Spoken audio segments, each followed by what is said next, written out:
sheep, and the Lord is my shepherd, watching over my soul to keep guarding over me ever, watching wherever I go. And when the winds blow, He is my shelter, and when I'm lost and alone, He rescues me. And when the lion comes, He is my victory, constantly watching over me. He is constantly watching over me. A Journey Through the Bible, Day 119 of 365, Friday, April the 29th, 2022. Today's reading, 2 Samuel chapter 10, verses 15 through 19, 1 Chronicles chapter 19, verses 16 through 19, Psalm 20, 1 Kings chapter 15, verse 5, 2 Samuel chapter 11, verses 1 through 27, and 2 Samuel chapter 12, verses 1 through 15. First, David's army fights against Syria. Psalm 20 is a prayer for God to hear the plea of His anointed. Then we read the disastrous story of the sin of David and Bathsheba, how far the man after God's own heart fell. 2 Samuel chapter 10, verses 15 through 19. But when the Syrians saw that they had been defeated by Israel, they gathered themselves together, and Hadadezer sent and brought out the Syrians who were beyond the Euphrates.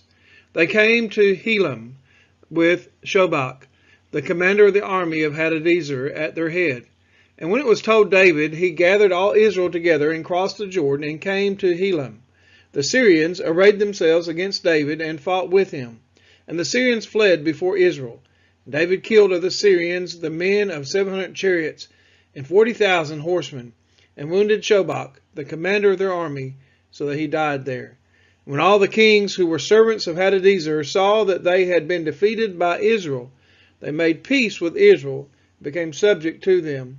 So the Syrians were afraid to save the Ammonites anymore. 1 Chronicles chapter 19, verses 16 through 19. But when the Syrians saw that they had been defeated by Israel, they sent messengers and brought out the Syrians who were beyond the Euphrates, with Shobach, the commander of the army of Hadadezer, at their head. And when it was told to David, he gathered up all Israel together and crossed the Jordan and came to them and drew up his forces against them. And when David set the battle in array against the Syrians, they fought with him. And the Syrians fled before Israel. And David killed of the Syrians the men of 7,000 chariots and 40,000 foot soldiers, and put to death also Shobach, the commander of their army. And when the servants of Hadadezer saw that they had been defeated by Israel, they made peace with David and became subject to him. So the Syrians were not willing to save the Ammonites anymore. Psalm 20, verses 1 through 9. To the choir master, a psalm of David. May the Lord answer you in the day of trouble. May the name of the God of Jacob protect you. May send you help from the sanctuary and give you support from Zion. May remember all your offerings and regard with favor your burnt sacrifices, Selah. May grant your heart's desire and fulfill all your plans. May we shout for joy over your salvation, and the name of our God set up banners. May the Lord fulfill all your petitions. Now I know that the Lord saves His anointed. He will answer him from His holy heaven with His saving might of His right hand. Some trust in chariots and some in horses, but we trust in the name of the Lord our God. They collapse and fall, but we rise and stand upright. O Lord, save the King. May He answer us when we call. 1 Kings chapter 15, verse 5. Because David did what was right in the eyes of the Lord, and did not turn aside from anything that He commanded him all the days of his life, except in the matter of Uriah the Hittite. 2 Samuel chapter 11, verses 1 through 5. In the spring of the year, the time when kings go out to battle, David sent Joab and his servants with him, and all Israel. And they ravaged the Ammonites and besieged Rabbah. But David remained at Jerusalem. It happened late one afternoon, when David arose from his couch and was walking on the roof of the king's house, that he saw from the roof a woman bathing, and the woman was very beautiful. And David sent and inquired about the woman, and one said, "Is not this Bathsheba, the daughter of Eliam, the wife of Uriah the Hittite?" So David sent messengers and took her, and she came to him, and he lay with her. Now she had been purifying herself from her uncleanness. Then she returned to her house, and the woman conceived, and she sent and told David, "I am pregnant." 2 Samuel chapter 11, verses 6 through 13. So David sent word to Joab, "Send me Uriah the Hittite." And Joab sent Uriah to David. When Uriah came to him, David asked how Joab was doing, and how the people were doing, and how the war was going. Then David said to Uriah, "Go down to your house and wash your feet." And Uriah went out of the king's house, and there followed him a present from the king. But Uriah slept at the door of the king's house with all the servants of his lord, and did not go down to his house. When they told David Uriah did not go down to his house, David said to Uriah, "Have you not come from a journey?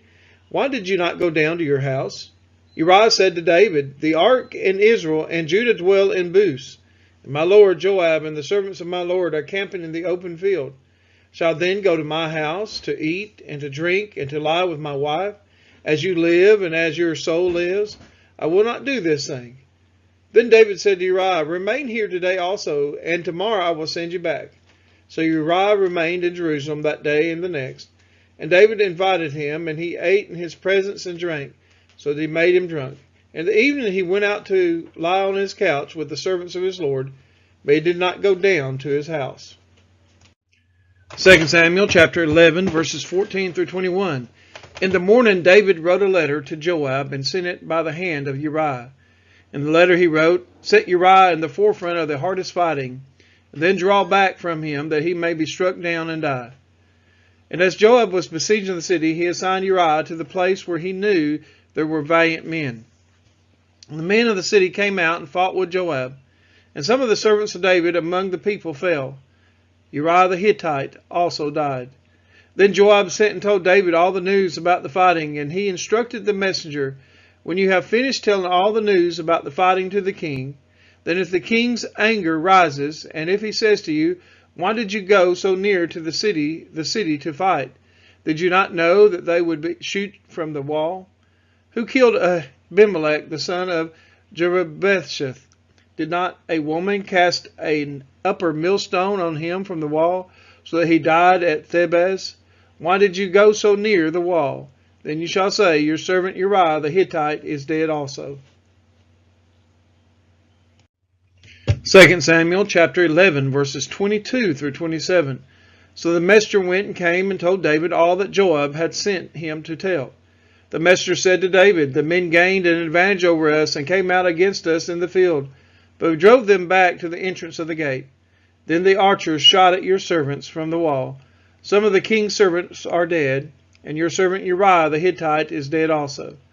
David said to the messenger, "Thus shall you say to Joab, Do not let this matter trouble you, for the sword devours now one and now another. Strengthen your attack against the city and overthrow it, and encourage him." When the wife of Uriah heard that Uriah, her husband, was dead, she lamented over her husband. And when the mourning was over, David sent and brought her to his house, and she became his wife and bore him a son. But the thing that David had done displeased the Lord.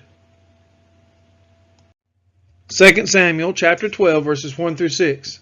And the Lord sent Nathan to David. He came to him and said to him, "There were two men in a certain city, the one rich and the other poor.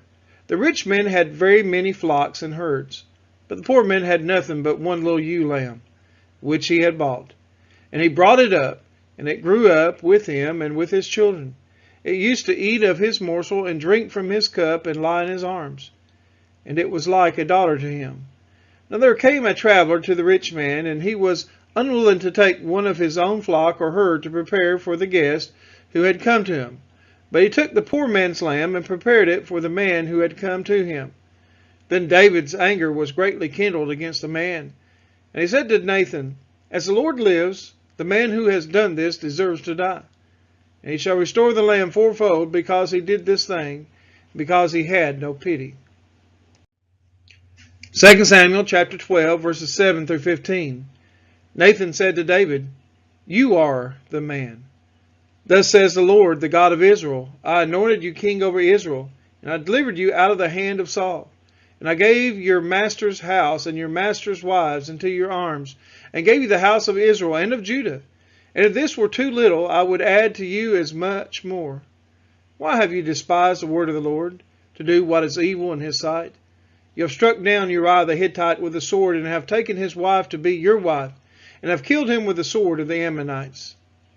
Now therefore the sword shall never depart from your house, because you have despised me, and have taken the wife of Uriah the Hittite to be your wife.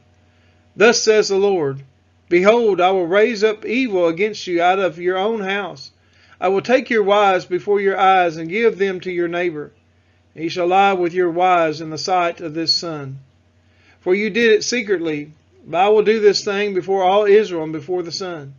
David said to Nathan, I have sinned against the Lord. And Nathan said to David, The Lord also has put away your sin. You shall not die. Nevertheless, because by this deed you have utterly scorned the Lord, the child who is born to you shall die. Then Nathan went to his house.